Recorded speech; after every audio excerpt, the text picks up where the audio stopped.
హరి ఓం ప్రియాత్మ స్వరూపులారా, నేను ఇప్పుడు మీతో 337వ మట్టి దీపపు వెలుగుని పంచుకోవాలనుకుంటున్నానండి. ఇది ఎప్పుడో చాలా ఏళ్ల క్రితం 2021లో నేను టైప్ చేసుకున్నటువంటి నా ఆలోచన. ఇప్పుడు పబ్లిష్ చేస్తున్నాను. ఇంతకుముందు టెక్స్ట్గా పబ్లిష్ చేశాను. గుడి గుమ్మం ముందు సింహం బొమ్మ ఉంది. ఎంత సజీవ శిల్పం అంటే దాడి చేస్తుందేమోనని భయపడ్డారు అందరూ.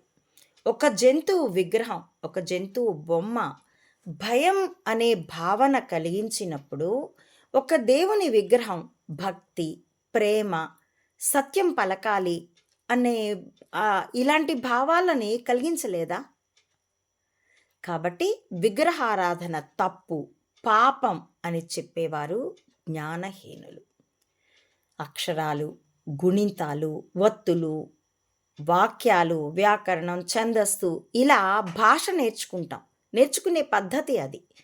అలాగే ఆత్మభావన అందుకోవడంలో సాకార నిరాకార ఉపాసనలు సహజ సోపానాలు.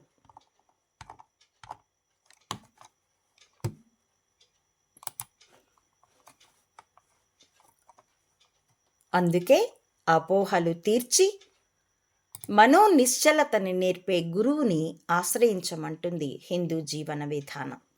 ఇదే హిందూ సనాతన ధర్మం ప్రపంచానికిచ్చే జ్ఞాన ప్రకాశం.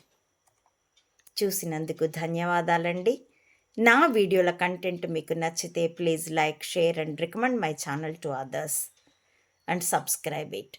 Please support Ammaodi Mata Anantananda to spread the truth of either spying or spirituality. Thank you for watching.